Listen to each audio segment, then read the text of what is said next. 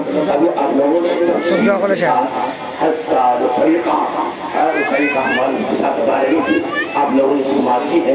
اب تک چلنے کا مجھے بھی ممکن نہیں ہے کیونکہ کھانے کا بھی ٹائم ہو چکا ہے. لہٰذا بس ایک بات آپ بتا دیں تم نے خدمت میں نہیں ہے ہم اعلان کر دیا, لہٰذا ہم کو اعلان بھی کر دیا تو ہم کو سنانا صرف بولے بتانا کہ کعبہ شریف کعبہ شریف کو اللہ تبارک و تعالیٰ رہنے کے لیے مکہ کو مکہ مکرمہ کو پسند کیا. وجہ کیا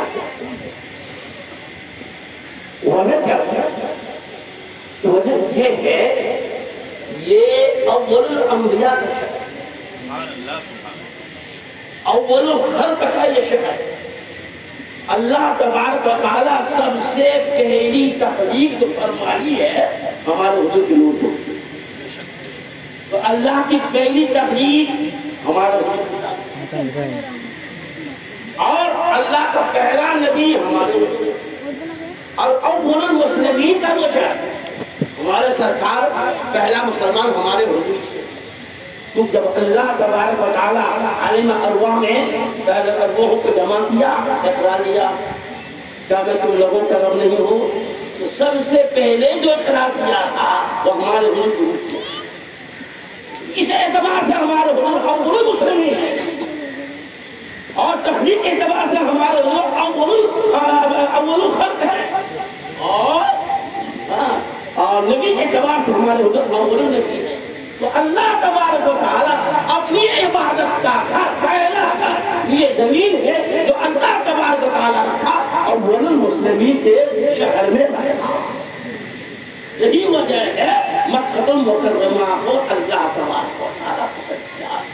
حضرت ابراہیم علیہ السلام نے جب یہ کعبہ شریف کی تعمیر کر لیے, کرنے کے بعد اللہ نے فرمایا ابراہیم اعلان کرو, حج کا اعلان کر دو. ابراہیم السلام فرمائے کہ پروردگار میری آواز کہاں تک پہنچے گی, میری بات کہاں تک پہنچے گی, تیرے بندے تو پوری دنیا میں پھیلے ہوئے, تیرے بندے پوری دنیا میں پھیلے ہوئے ہیں, اب میری آواز کہاں تک پہنچے گی. تو اللہ رب ظاہر اعلان کرنا تمہارا کام ہے, اب تمہارے اعلان کو پوری دنیا میں پہنچانا میرا کام ہے. تمہارے اعلان کو پوری دنیا میں پھیلانا میرا کام ہے. تو ابراہیم علیہ السلام نے جب اعلان کیا اے لوگوں میرے کھانے کا وقت ہے، اس کی تعمیر تو ہو گئی، اب تم لوگ کے لیے آؤ۔ یہ اعلان فرمانا تھا، یہ اعلان اس وقت پوری دنیا میں جتنے لوگ تھے زمین میں، جتنی مخلوق تھی سب نے یہ سنا، اور جتنے آسمان میں مخلوق تھی سب آسمان والوں نے سنا، اور اس زمین میں جتنے لوگ موجود تھے سبوں نے سنا۔ عورتوں کے ارحام میں، مردوں کے اشراب میں جو بچے تھے ان بچوں نے بھی آواز کو سنا تھا۔ اور یہی تک نہیں ہے محدود، قیامت تک آنے والے تمام انسانوں کی ارواح، روح نے بھی یہ آواز سنا، اور جس نے بھی یہ آواز سننے کے بعد لبیک کہا ہے انہیں کی قسمت میں وہ حل نصیب ہے، انہیں کو جو ہے حل نصیب ہوگا، حل کی سال نصیب۔ اور جس نے کسی مرتبہ لبیک کہا ہے اتنی مرتبہ وہ حل بھی کرے گا۔ اللہ تبارک و تعالی پروردگار عالم ہم لوگوں کو بھی جو حملہ بھی ہے، ہم لوگوں کو بھی یہ ہے اس حل کی دولت سے ہم لوگوں کو مالا مال فرمائے، اور یہ ہے ہم لوگوں کو بھی اللہ تعالیٰ جہتوں کے ساتھ فرمائے، اور ہمارے حجار کرام بتا رہے ہیں اللہ تعالیٰ ان لوگوں کے حج کو جو قبول فرمائے، اور مناسب کے حج کو صحیح طریقے سے ادا کرنے کی وہ توفیق عطا فرمائے۔ وما علینا الا البلاغ الصالح۔